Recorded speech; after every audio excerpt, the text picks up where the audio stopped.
Soy Fernando Díaz Villanueva. Hoy es 26 de febrero de 2025 y esto es La Contracrónica.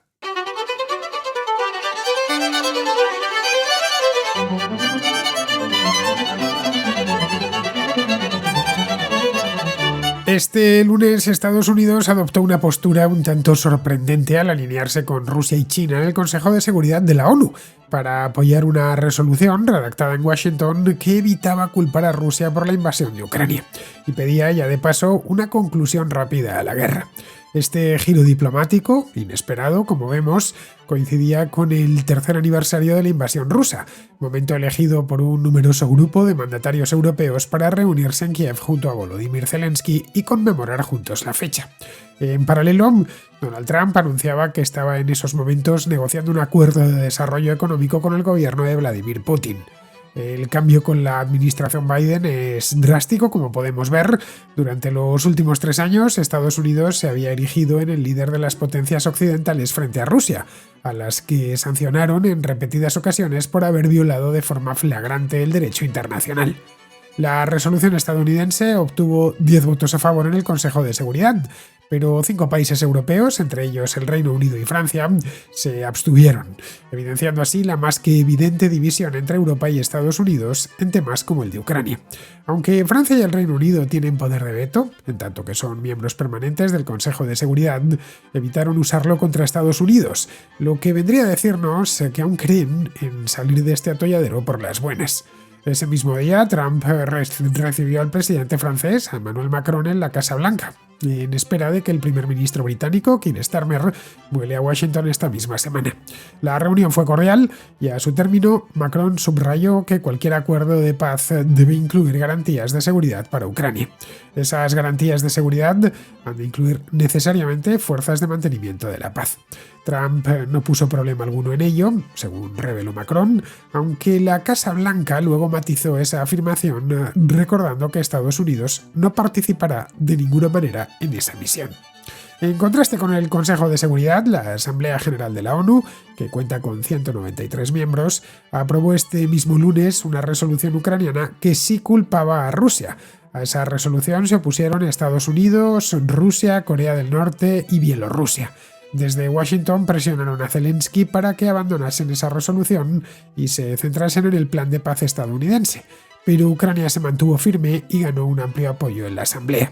Trump, por su parte, evitó explicar por qué no culpó a Rusia, calificándolo de evidente, y se enfocó en posibles acuerdos económicos que están por venir, tanto con Rusia como con Ucrania.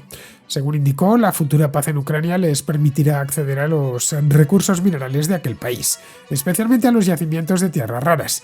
Esto, según él, resarcirá al contribuyente estadounidense, que recuperará así todo el dinero destinado, o al menos parte del dinero destinado a ayudar a Ucrania durante la guerra. La nueva posición estadounidense en la ONU, junto a dictaduras como China, Rusia, Corea del Norte o Bielorrusia, no ha gustado a muchos dentro del Partido Republicano. Algunas voces críticas se han dejado oír en el Senado y también fuera de él. Nikki Haley, que disputó las primarias republicanas del año pasado con Trump y que posteriormente le apoyó, disparó desde X con un mensaje que ha levantado ampollas. El post decía textualmente: Estados Unidos siempre ha sido un pilar de la libertad y la democracia. Debemos tener la claridad moral necesaria para saber distinguir entre el bien y el mal, lo correcto y lo incorrecto. No podemos desdibujar esas líneas. Debemos elegir un bando y nunca debería ser el bando de los dictadores.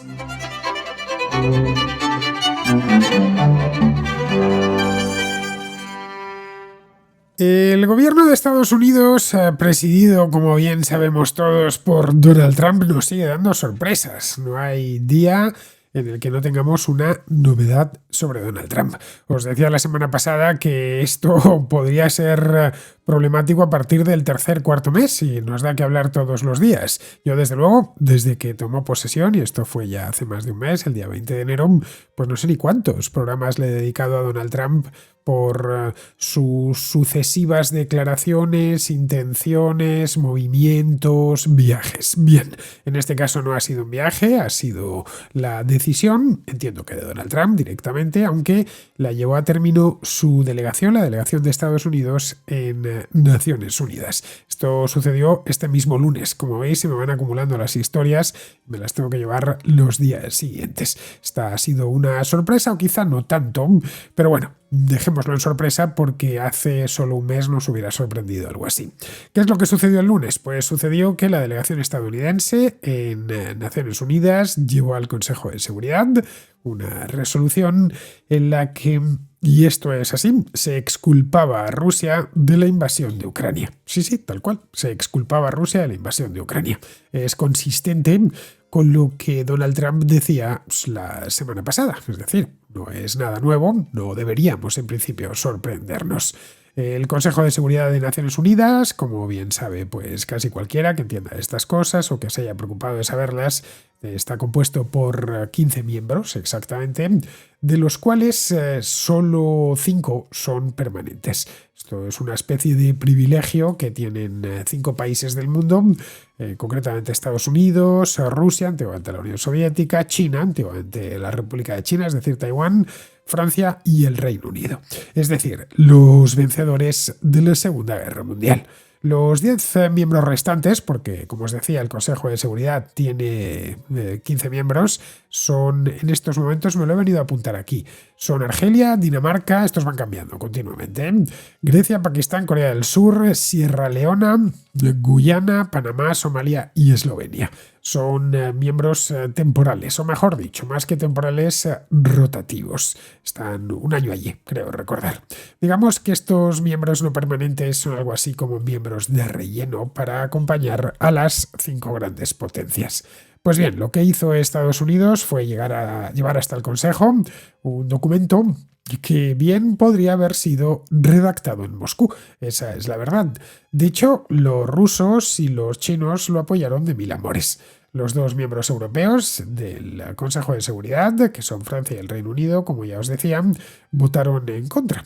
Tras ello, Trump compareció desde la Casa Blanca, no desde Naciones Unidas, explicando que está en conversaciones con Rusia para alcanzar cuanto antes un acuerdo de desarrollo económico. Así, tal cual. De desarrollo económico entiendo yo que de desarrollo económico ruso más que estadounidense, que Estados Unidos ya está bien desarrollado. Puede seguir desarrollándose más, pero desde luego no va a necesitar la ayuda de Rusia. Más bien sería todo al contrario, sería al contrario. Estas declaraciones de Trump y el voto de Estados Unidos en la ONU, así todo junto el lunes, sorprendieron. Pero no sorprendieron tanto como lo que sucedió hace un par de semanas, hace justo 2 miércoles, cuando anunció al mundo que se ponía ya definitivamente del lado de Rusia en la resolución de la guerra de Ucrania. No sorprenden del todo, pero demuestran hasta qué punto el presidente de Estados Unidos ha cambiado la postura de su país hacia todo lo relacionado con Europa.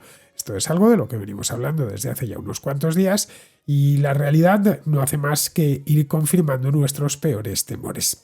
No era además un día cualquiera este lunes. Lo veíamos ayer en la contracrónica, era el día que se cumplía el 3er aniversario de la guerra de Ucrania. No era un día más, 24 de febrero.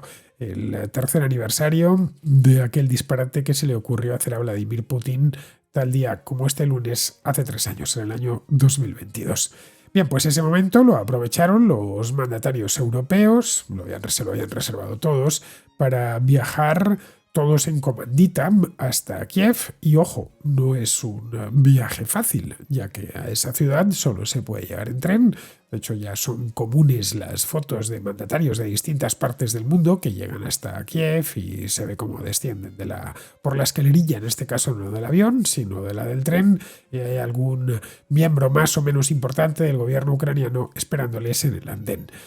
Tienes que llegar en tren hasta Kiev porque es un país que sobrevolarlo es un riesgo al que nadie se quiere enfrentar, obviamente. Así que viajan hasta la frontera polaca y una vez están ya en la frontera polaca toman un tren y en tren llegan hasta Kiev, que tampoco es que esté muy lejos de la frontera polaca, pero tampoco está especialmente cerca. Total, que llegar a Kiev en los tiempos que corren pues lleva unas cuantas horas en el mejor de los casos, que puede llegar a llevar muchísimo tiempo más.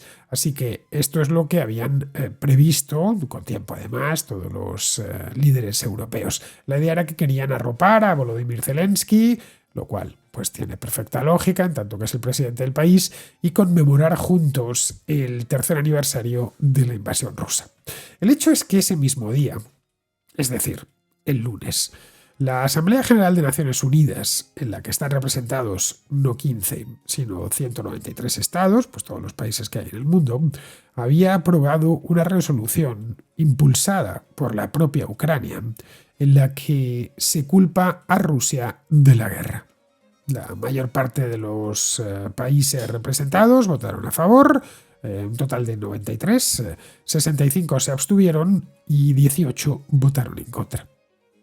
Entre los que votaron en contra, pues están, no sé cómo llamarlos, los sospechosos habituales, ya los conocemos, países como Corea del Norte, como Bielorrusia y, por supuesto, como Rusia, que era parte interesada. Pero también estaban Estados Unidos e Israel. Ojo, que esto hace solo un mes hubiera sido algo total y absolutamente impensable. No tanto por la parte de Israel, pero sí por la parte de Estados Unidos. Hace 3 años, en 2022, una resolución parecida, impulsada en este caso no por Ucrania, sino por Estados Unidos, obtuvo 141 votos a favor. Los que se han bajado del carro, que han sido unos cuantos, casi todos han ido a la abstención y no tanto al rechazo, han sido algunos asiáticos, algunos africanos y algunos países hispanoamericanos. Buena parte de ellos se abstuvieron, salvo alguno que votó en contra, como el caso de Nicaragua, otra perla de cultivo, la de Daniel Ortega, y algunas honrosas excepciones, como Uruguay o Chile, Perú también, México, que votaron a favor. El resto de los votos a favor de esta resolución, pues es una resolución de condena, obviamente, vinieron básicamente de Europa, junto a algunos países cercanos como Australia, como Canadá, como Japón, es decir, lo que podríamos llamar la parte civilizada del mundo. Digo que es la parte civilizada del mundo porque es la que concentra las mejores democracias del mundo y la que, por cierto, atrae más inmigrantes. Es decir, que nadie quiere vivir en Bielorrusia. Nadie quiere vivir en Nicaragua, salvo los que les ha tocado nacer allí. Nadie emigra a esos países. Pero en cambio, gente de todas las latitudes se juega la vida para llegar a lugares como Europa, como Canadá o como Australia. Si contabilizamos los votos con los pies, lo que nos encontramos es que las democracias liberales, que supuestamente están acabadas y son decadentes, ganan por goleada a todas esas autocracias que tan crecidas andan últimamente, tanto las autocracias como los defensores, que parece ser que les sobran en el mundo libre. A diferencia de la Asamblea General, el Consejo de Seguridad de Naciones Unidas está, como os decía, integrado por solo 15 miembros y tiene poder de decisión, cosa que la Asamblea General pues no deja de ser un foro de debate y ni siquiera de debate, de aplaudidores o no aplaudidores, llega ahí uno, da una charla y los que están presentes, que muchas veces está la Asamblea General medio vacía, pues aplauden o no aplauden. Tiene que haber una cosa como la de Ucrania para que la Asamblea General se llene. El Consejo de Seguridad, en cambio, es algo mucho más serio.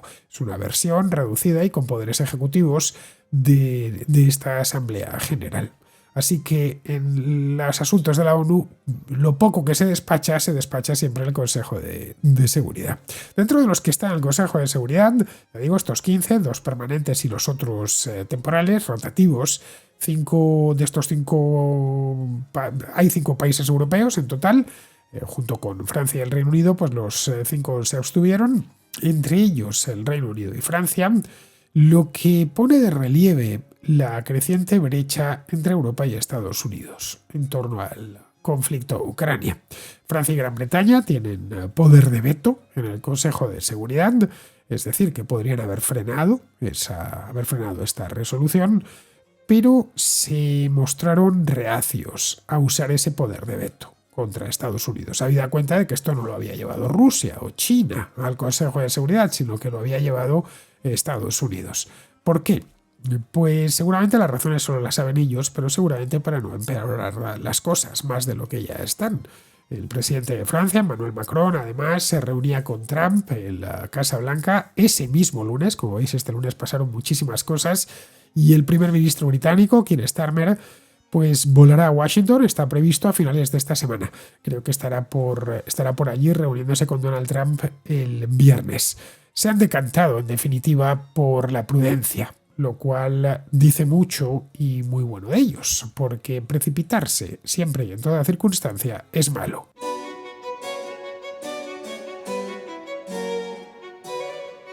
El hecho es que el cambio ha sido radical. El gobierno de Joe Biden se enorgullecía de encabezar a las potencias occidentales en una gran alianza contra Vladimir Putin. De Estados Unidos partió todo el plan a largo plazo para castigar a Rusia mediante sanciones económicas, básicamente, mediante aislamiento económico. Algo que los europeos secundaron encantados, recordémoslo, entre el mes de marzo y el mes de abril del año 2022. El entonces presidente de Estados Unidos, Joe Biden, se posicionó, iba a decir como uno de los principales críticos de Putin, no, como el principal crítico de Putin en todo el mundo, en todo el escenario mundial, y enmarcó la guerra de Ucrania como un conflicto, una gran guerra, un gran enfrentamiento entre las democracias y las dictaduras. Pero Trump está haciendo, según vemos, todo lo contrario. Se ha posicionado como alguien dispuesto a negociar directamente con el presidente de Rusia para poner fin a la guerra. Algo que hubiera sido impensable hace solo un mes, como os decía. De hecho, hace solo 2 semanas, hasta que Trump nos levantó de aquello. El lunes, de hecho, indicó que está dispuesto a reactivar las relaciones económicas con Rusia. Es decir, que esto va mucho más allá de la paz en Ucrania, que quiere reinventarse por completo la relación. Esto desbarataría de raíz todos los esfuerzos que hizo el gobierno Biden para aislar a Rusia económicamente. También esto subraya que el hecho de que tiene su propia agenda, que es muy distinta, que es radicalmente opuesta a la de Biden, que no se parece absolutamente nada. Es más, quiere incluso que el dinero que entregó Biden, los más de 100.000 millones de dólares, los Estados Unidos, Trump se refería a los contribuyentes, los recuperen a través del acceso de empresas estadounidenses a los depósitos minerales de Ucrania, concretamente a los yacimientos de tierras raras que tiene aquel país. Bien, esto no es una interpretación. Tras la reunión, no es que yo lo haya interpretado infiriéndolo de las palabras de Donald Trump. No. Tras la reunión en la Casa Blanca, el lunes, que tuvo con Emmanuel Macron, Trump dijo que su intención es hacer una ruptura decisiva, así es como lo bautizó, con el enfoque que le había dado Biden a todo esto. Él quería romper con lo anterior, y además ruptura decisiva. Bueno, ya sabéis que Trump es muy grandilocuente, pero con que hubiese dicho ruptura hubiera bastado. Quiere empezar de nuevo.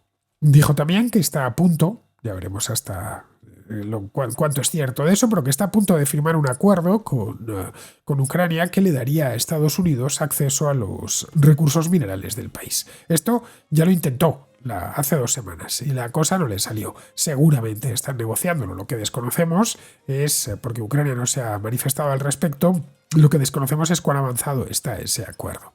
La clave del acuerdo, según Trump, es que los contribuyentes estadounidenses puedan recuperar parte. Todo va a ser imposible porque una buena parte de lo que entregaron a Ucrania era a fondo perdido, es decir, no era un préstamo, parte de los miles de millones de dólares gastados en la defensa de Ucrania. Claro que son 118.000 millones. Los europeos, por cierto, gastaron algo más de lo que entregaron en concepto de préstamo a Ucrania. Macron dio una rueda de prensa después, estaba de pie junto a Trump en la sala este de la Casa Blanca concretamente. Se abstuvo de responder a lo que estaba diciendo Trump en esos momentos, tampoco quería buscar más lío, e insistió en que cualquier acuerdo de paz para poner fin a la guerra a Ucrania debe incluir una garantía de seguridad para los ucranianos.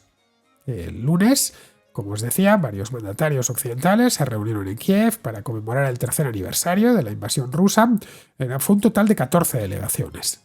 Había primeros ministros de la Unión Europea y de otros países occidentales. También se sumaron representantes de la OTAN y del G7. Pues bien, fue en ese momento, es decir, en medio de los actos conmemorativos del aniversario, fue en medio de ese momento el que escogió Trump para hacer una publicación en las redes sociales para revelar que está, y esto lo dijo también de manera textual, en conversaciones serias, así lo dijo, con Putin sobre importantes transacciones de desarrollo económico, así habló, más o menos aproximadamente es eso de lo que hablaban, que tendrán lugar entre Estados Unidos y Rusia. Luego ya hablando con periodistas en el despacho Oval, matizó aquello, esas conversaciones, introdujo algunos matices y les dijo, eso sí, que estaban todavía en su primera fase y que no se había llegado a nada. Claro, les vino a decir algo así como que los rusos tienen cosas muy valiosas que pueden usar ellos y que ellos tienen cosas también muy valiosas que pueden usar los rusos. Eso sí, reconoció que esto pues podría suceder que no llegase a buen puerto, que la cosa está todavía en un estado muy embrionario.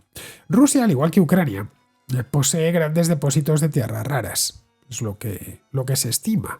Trump sugirió que un acuerdo con Rusia podría ser similar al que estaba tratando de llegar con Ucrania, en el que, como es bien sabido, pues quiere que Estados Unidos tenga acceso a las minas de tierras raras que al parecer, no las minas todavía, pero sí a esas tierras raras que al parecer abundan en el país. Con lo que no parece interesado es con dar garantías de seguridad. Es decir, no está interesado en dar garantía alguna de seguridad a los ucranianos. En la Casa Blanca ya han dicho que el acuerdo que busca Trump no incluirá a Ucrania dentro de ninguna garantía futura, ni para una guerra, ni ningún compromiso de enviar tropas estadounidenses al país. Esto lo debía saber ya Zelensky porque horas antes se había librado la batalla de las resoluciones en la ONU, esta que os he comentado antes. Al parecer, habían intentado convencer a Zelensky para que no presentase su resolución, esta resolución a la Asamblea General, ya que eso a los Estados Unidos les obligaba a votar en contra y la cosa no quedaba del todo bien. Pero Zelensky decidió ignorarlo, decidió tirar para adelante, echando de paso un pulso a Trump, y su embajadora llevó a la resolución a la Asamblea.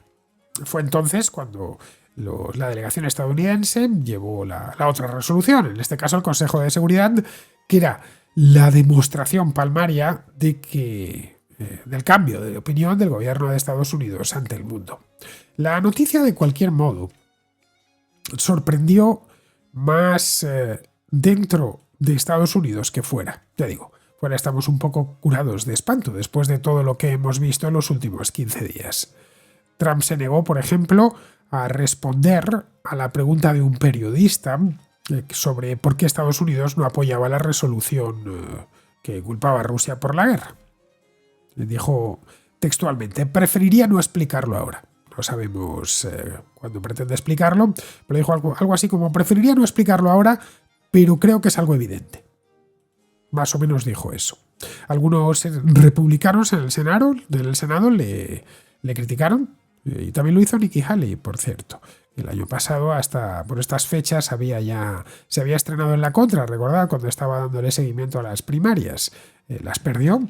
Fue la única que aguantó hasta el final, eso es cierto, y luego en verano apoyó la nominación de Trump. No es que sea Nikki Haley una trumpista, porque no lo es, ni mucho menos, pero bueno, que lo criticó, y en la introducción os leía el tuit que puso, que era bastante claro y conciso y sin andarse por las ramas y sin mucha literatura. Vamos, que ni Haley ni estos senadores republicanos ven motivos justificados para semejante movimiento. Un movimiento que les alinea con países como Rusia, como Corea del Norte o como China.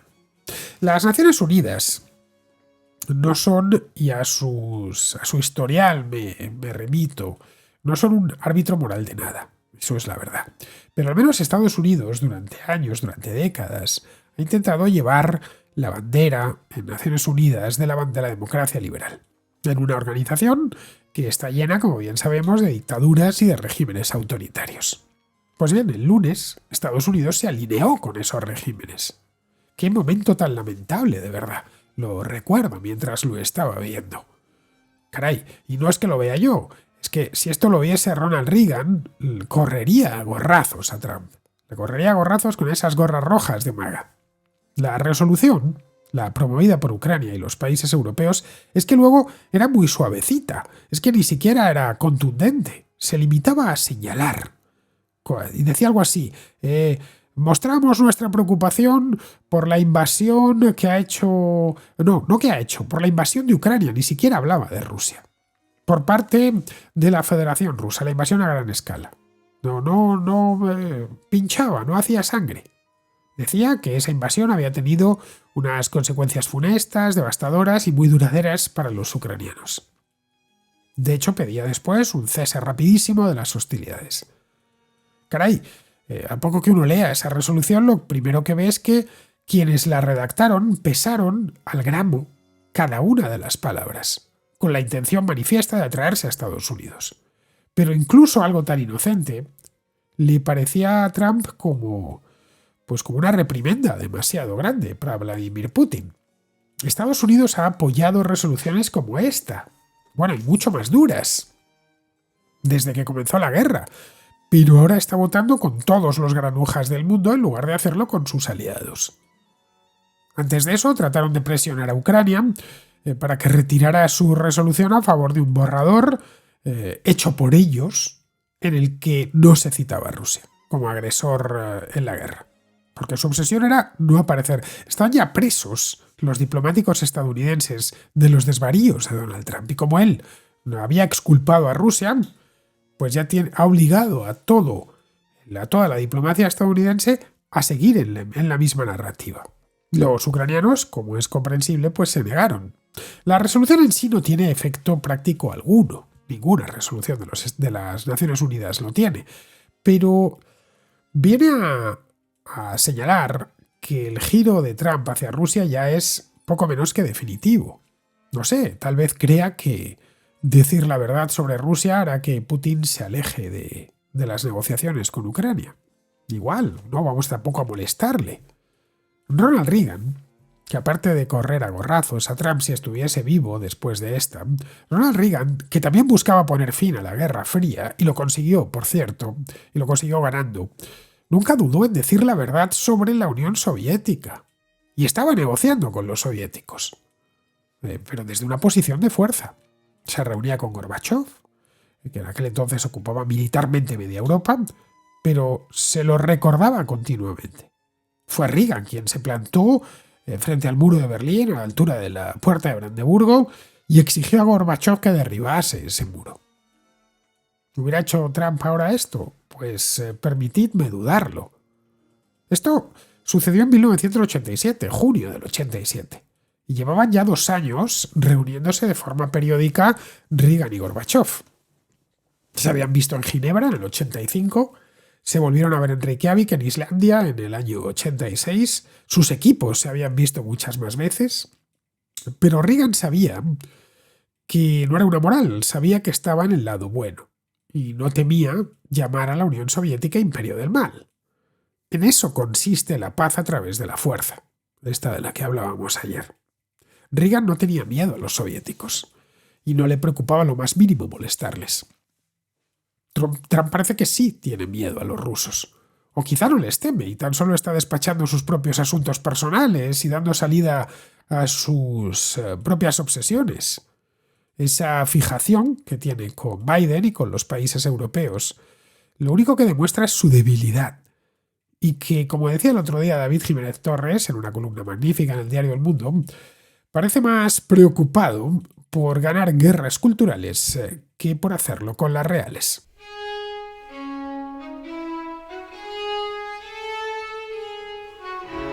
Vamos con la contrarréplica. Empezamos con Francisco, que nos habla de los problemas que tendría Europa para enfrentarse con Rusia. Hola Fernando, acabo de escuchar tu programa sobre el tercer aniversario de la guerra de Ucrania, me ha encantado, pero hay una parte, la última parte me ha dejado muy intranquilo, porque has dicho que es muy importante la disuasión, completamente de acuerdo, y has dicho que en esto hay que saber ser fuerte y que Europa tiene más riqueza, más libertad y más población, incluso también, yo añadiría. Pero es que en mi opinión eso no es determinante para una guerra. Determinante para una guerra es, hay dos cosas que nos faltan para ser disuasivos. Una de ellas es, voy a empezar por la menos importante, es juventud. Estamos muy avejentados y la guerra la hacen los jóvenes porque requiere mucha energía física, que a los viejos nos empieza a faltar. Y la segunda, y mucho más importante, es que en nuestra búsqueda de Europa y de acabar con las guerras hemos disuelto muchísimo los nacionalismos. Hemos acabado con ellos. Yo sé que a ti no te gustan y a mí en general no me gustan los nacionalismos, pero hay que tener en cuenta que la gente, los soldados van a la guerra mayoritariamente por religión y por nación, porque todo lo demás es cosas de vida o muerte y la nación es como una extensión de la familia, ¿no? O tu pueblo, tu tribu, no sé qué, se trata de que construyen, los estados-nación funcionan también porque construyen la idea de que tu país es tu familia extensa, ¿no? Que tú vas a morir por tu hermano de algún otro sitio. Y claro, si Putin ve que él puede poner muchos soldados, como lo ha hecho, mandarlos a la picadora y sigue teniendo mucho nacionalismo en su país, creen que Rusia es lo mejor, pues lo que ocurre al final es que sabe que por el otro lado no sucede. Ya ni a Vox se le puede explicar, que están con el no a la guerra, que si invaden Polonia o invaden Ucrania o Letonia, que ahí los españoles no pintan nada, esos ya están en esa fase. Y esos son los patriotas españoles, ¿eh? Ahora tú ves, por ejemplo, yo te digo más, si tú ves, por ejemplo, en España tuviéramos un problema con Marruecos, explícale tú a un independentista catalán o a un nacionalista vasco o uno del PNV, no me hace falta ir muy lejos, que tienen que mandar soldados para defender Melilla o Canarias. Es que te vas a decir que no, porque es que ellos no sienten esa patria, ellos no van a ir a morir por eso. Y si nos cuesta hacerlo con nuestro propio territorio nacional, imagínate para explicarle, mandarlo allí.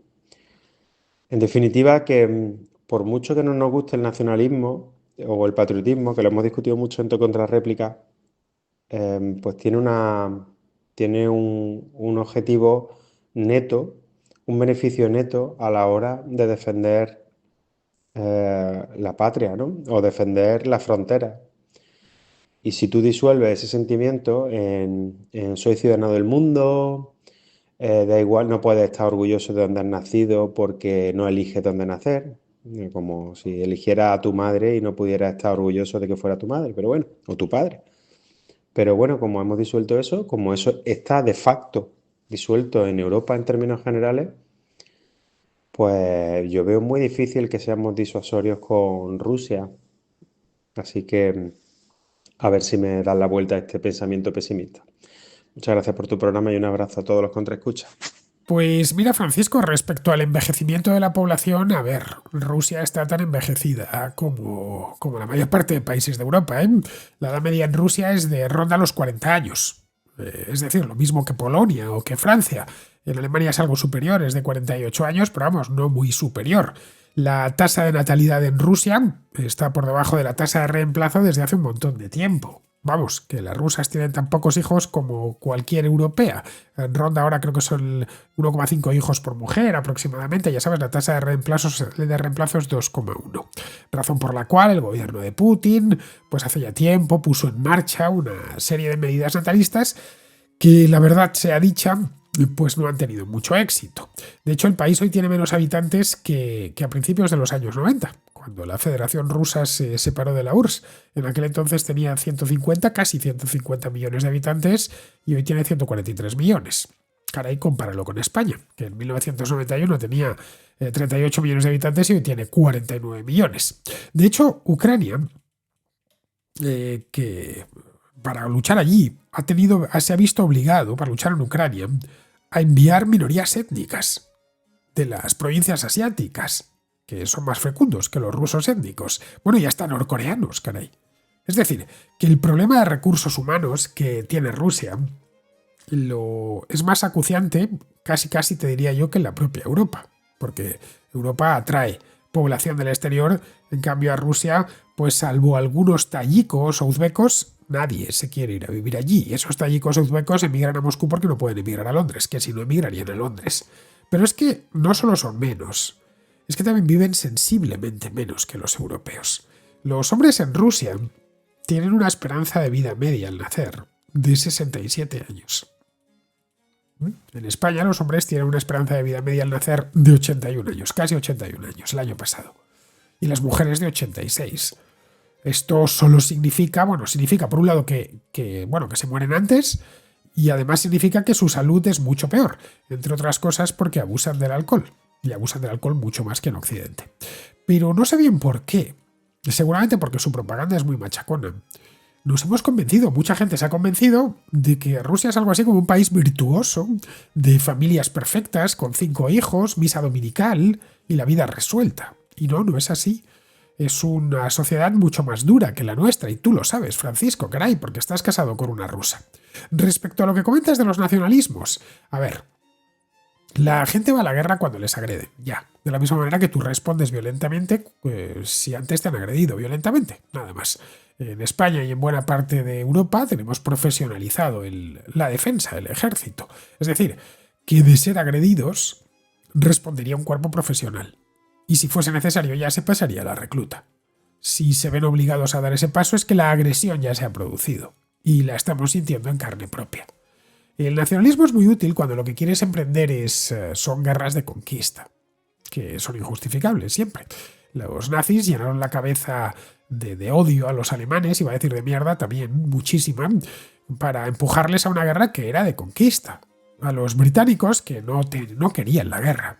Ningún británico quería la guerra. De hecho, Chamberlain hizo ayer una contraventana que hablaba de la traición de Múnich y comentaba cómo una de las razones que empujaron a Chamberlain y a Daladier a firmar esa vergüenza con Hitler de Múnich fue que su opinión pública presionaba a favor de la paz. Bien, no querían la guerra.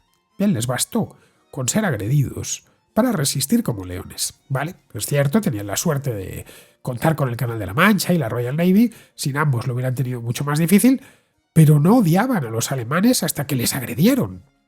El nacionalismo es la peor compañía para una guerra. Es lo que empleó Napoleón, para derramarse por Europa y perpetrar todo tipo de atrocidades. En lugares como España o como Rusia, donde la población no albergaba sentimiento antifrancés alguno hasta ese momento, pues se resistió con bravura y los derrotaron. Esto del nacionalismo es lo que está tratando de inculcar Putin a los rusos, sin mucho éxito, más allá del meramente discursivo, porque todo el que puede evitar en Rusia el alistamiento lo hace. Es decir, que para la única guerra justa que existe, que es la de autodefensa, no necesitas haberte dopado con el nacionalismo, que es una enfermedad moral. Basta con responder firmemente a una agresión y no estar dispuesto a rendirte. Bien, vamos ahora con Israel, que nos habla de desinformación. Me gustaría hacer un comentario al hilo del tema tan de moda en los últimos tiempos de la desinformación. Para ello planteo las siguientes preguntas. Por ejemplo, hace unos años fue noticia aquí en Galicia pues, que un octogenario, una persona que no estaba para conducir, cogió el coche y se llevó por delante un pelotón de ciclistas. Y creo incluso que falleció una persona, hubo heridos graves, vamos, aquello fue un desastre total. Y los medios publicaron atropello masivo. Hace unos días, en Alemania, un señor deliberadamente, un señor con determinado perfil que podríamos decir de terrorista yihadista, pues atropelló a propósito a una multitud.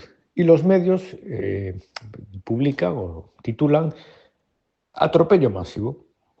Viendo las características, la letra pequeña de los dos casos, llamar al segundo caso atropello masivo y no atentado es desinformación.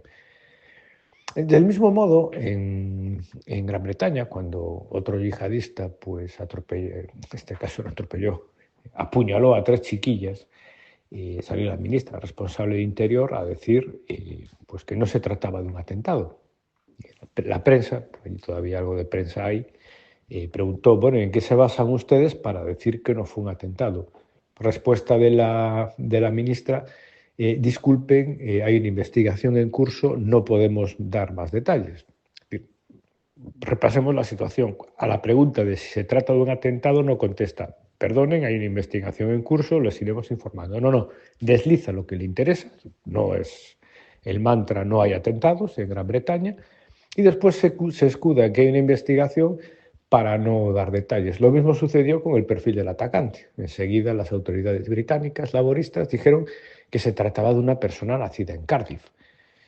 Bien, eso es cierto, pero claro, ocultando que se trataba de un inmigrante de segunda generación y, bueno, todo que era una persona radicalizada, etcétera, etcétera. Cuando se le empezó a pedir que diera más información, ¿cuál fue la respuesta? No, se trata de un menor de edad y, bueno, nosotros no podemos dar información.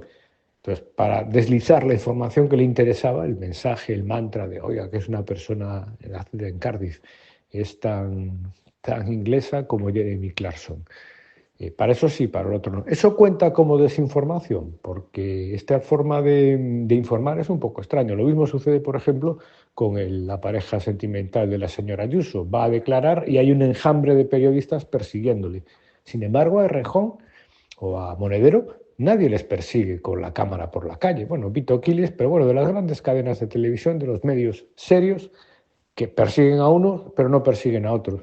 Eso es desinformación. Bueno, Israel, cuando no tienes más información que la que te ha llegado por la agencia, que siempre es escasa, sobre todo cuando acaba de suceder algo, pues y necesitas titular, pues vas con lo del atropello. Del mismo modo que si todo lo que sabes es que un tío con un cuchillo se ha puesto a apuñalar a la gente por la calle, pues empleas el término apuñalamiento.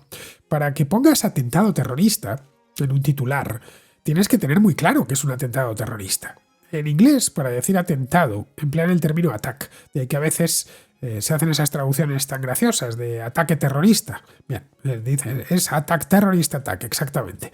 Pero antes de que sepan a ciencia cierta que se trata de terrorismo, y si conocen el método, con bomba, tiroteo, apuñalamiento, pues verás que ponen cosas como bombing, shooting o stabbing. Para que hablemos de un atentado terrorista, tienen que darse varios requisitos. No todo es terrorismo. Si no, ya sabes que se ha inflacionado el término terrorismo, lo utilizan para cualquier cosa. El primero es que sea realizado violentamente. El segundo, que persiga generar terror entre la población civil. Esto es importante, que persiga generar terror porque el terrorismo viene de ahí. Y el tercero, que tenga una motivación política o religiosa. Eso también es importante. Son requisitos sine qua non. En el caso del atropello de Múnich, sabemos que el inmigrante es afgano y sabemos también que gritó Allahu Akbar a los agentes de policía cuando fue detenido. Sabemos también que había publicado materiales islamistas en las redes sociales, pero es que todo eso no lo sabían cuando publicaron las primeras notas de prensa. Y aun con todas seguimos sin saber qué quería hacer ver con ese atentado, qué pedía y por qué lo hizo. Todo esto ya, o por lo menos la nacionalidad y lo del Allahu Akbar, se supo después. Cuando saltó a las agencias, todo lo que se sabía era que se había producido un atropello en una concentración sindical de Múnich. El otro caso del que hablas, el de Southport, esto fue del año pasado, el verano pasado. Bueno, de este caso hablé muchísimo aquí en la Contracrónica. El asesino era menor de edad cuando cometió el crimen y por esa razón la ministra no podía decir su identidad en público porque está prohibido por ley. La ministra tampoco podía saltarse la ley, o no debía, desde luego, y no lo hizo. Cuando cumplió los 18 años, que fue unos días después, ya a principios del mes de agosto, el nombre se hizo público, el nombre y la identidad del asesino. Y ya supimos que se trataba del hijo de una pareja de Ruanda que había emigrado al Reino Unido pues hace ya un montón de tiempo, como 25 años, una cosa así. El asesino, de hecho, ya había nacido en el Reino Unido, había nacido en Gales, en Cardiff, como bien has comentado, y es ciudadano británico. Cuando se informó de lo que había pasado, recuérdalo, no estamos hablando de algo tan lejano, es del mes de agosto del año pasado, con el agravante además de que había matado a 3 niñas pequeñas, se desató la furia en las redes sociales. Lo recuerdo a la perfección, además yo estaba en Inglaterra, lo pude ver en las redes sociales y en la prensa. Esta furia la azuzaron a agitadores de derecha identitaria como Tommy Robinson, que es esencialmente un neonazi. Hubo varios días de disturbios por todo el país y, bueno, aquello puso en jaque a toda la policía, si estuvimos hablando buena parte del mes de agosto de esta historia. Ojo, todavía no se sabía ni quién era, ni la edad que tenía, ni por qué lo había hecho. Pero ya le habían inventado en Twitter una biografía falsa. Decían estos activistas que era un inmigrante ilegal que había llegado en una patera poco antes. Era todo mentira. Es decir, que inventarse cosas para calentar a la gente. Más o menos, en eso consiste la desinformación. Bueno, más o menos lo mismo que hizo Santiago Abascal el año pasado, el verano de 2024, cuando tuiteó, mejor dicho, que el responsable del asesinato de la dueña de una tienda en Tirso de Molina era un inmigrante. Luego se supo que no, que era un quinqué del Escorial. Por cierto, estamos esperando todavía que Santiago Abascal, que tanto exige a Pedro Sánchez que deje de mentir, en este caso, al menos pida disculpas por lo que dijo aquel día. Evidentemente no espero que vaya a hacerlo. Por cierto, el asesino de Southport ya ha sido juzgado y condenado. Estas cosas en el Reino Unido van rápido. Fue el mes pasado, a finales de enero, le ha caído la cadena perpetua al hombre este. Tuvieron que recurrir a una figura jurídica que yo desconocía, que existe en el Reino Unido, llamado detenido a voluntad de su majestad, que es una figura jurídica antigua que permite encarcelar por tiempo indefinido a los menores de 21 años, porque nadie quería, empezando por el propio juez, que este tipo saliese de la cárcel nunca. Es un tipo peligroso, con un historial, y además le han hecho los análisis psiquiátricos pertinentes y saben que una vez fuera podría volver a hacer una cosa parecida. Vamos, un tipo que debe estar en la cárcel. En cuanto a lo que comentas de Rejón, pues no sé si te acuerdas, pero en octubre, cuando estalló el escándalo, el hombre este se encerró en casa porque tenía una legión de periodistas esperando en el portal. Caray, por eso nos hemos enterado todos de dónde vive, que es al lado del Teatro Real de Madrid, y se ven las imágenes de televisión, vamos, esas calles. Cuando se celebró el juicio sucedió lo mismo. Estaba aquello lleno de periodistas, porque el tema de Rejón pues ha despertado mucha atención. Bien, seguimos con Will, que está en Alemania y que nos habla de J.D. Vance y de su discurso. Hola Fernando, ¿cómo estás? Primero que nada, darte la enhorabuena por tu programa. Es un programa bastante neutral, bastante objetivo, cosa complicada conseguir en estos tiempos. Para no hacerlo muy largo, te quiero primero hablar sobre las declaraciones de J.D. Vance, que a mi parecer fueron bastante duras, pero que también dijo verdades como puños, Fernando, a mi parecer. El tema de la Europa decadente yo creo que es una realidad.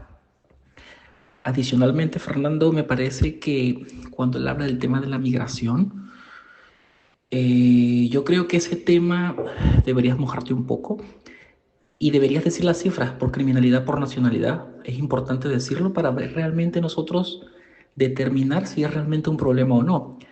Adicionalmente, con respecto a la guerra de Ucrania, Fernando, me gustaría hacerte esta reflexión. Entiendo que Estados Unidos está negociando directamente con Rusia, Fernando, y muchos lo ven mal y yo también lo veo mal. Pero, Fernando, reflexionando, y si la Guerra Fría nunca se ha acabado, Fernando, y estos dos países siguen en Guerra Fría, y efectivamente, pues estos dos están repartiendo el mundo, es una realidad que podría ser claramente. Otra cosa también, Fernando, hay que entender que la Unión Europea actual está completamente en contra de Trump, es entendible, pero hay que también dejar en claro que esta Unión Europea y la anterior gestión dirigida por Joe Biden ha sido completamente ineficiente para tratar esto. Esto se pudo haber tratado previamente con negociaciones, que es lo que está haciendo Trump ahorita. No soy pro-Trump, pero tampoco soy pro del otro lado. Y te puedo decir, juzgando a Trump por sus hechos, Trump hizo lo que creo que nadie ha hecho. Con el caso de Corea del Norte, yo creo que al dictador de Corea del Norte como que le pica las orejas de repente y se da por amenazar a todo el mundo, pero Trump fue directo, fue y habló con él, cosa que nadie más había hecho y creo que es lo que él trata de hacer ahorita. Entonces, entiendo cuando dices que tal vez él es muy inestable en sus cosas, es evidente, pero hay que jugarle por sus actos y ver qué pasa, ¿no? Un saludo desde aquí, desde Alemania, y ya te mandaré otra nota de voz con respecto a las elecciones y a mi apreciación, ya que yo trabajo en una fábrica. Un abrazo, chao. Pues mira, Will, me parece muy bien que J.D. Vance hable de la Europa decadente, pero es que estos tipos se han alineado con Rusia, que a veces se nos olvida, que es la decadencia convertida en país, decadencia en todos los ámbitos. Y además con un gobierno criminal, cosa que no tiene ningún país europeo. Porque, a ver, esto de las cancelaciones y de la censura en las redes sociales está muy mal, y yo soy el primero en criticarlo y en denunciarlo. Pero, a ver, no me lo vas a comparar con los crímenes de Bucha, o los bombardeos sistemáticos sobre la población civil, que es a lo que se han dedicado los nuevos amigos de Vance con gran dedicación desde hace 3 años. Y con gran esmero.